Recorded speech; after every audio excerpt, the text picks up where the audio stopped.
Ngayon ay pangalawang araw and a half na sila na nagkukubkob dyan. Malapit nang matapos. Pagkatapos nito ay gagawa na sila ng septic tank. Dito na-expect na mataas pala yung kinubkob nila.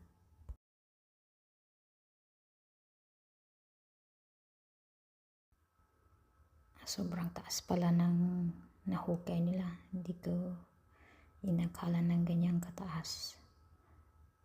Hopefully 3 more days matatapos na para makapagpagawa na sila ng daan by Saturday or Friday.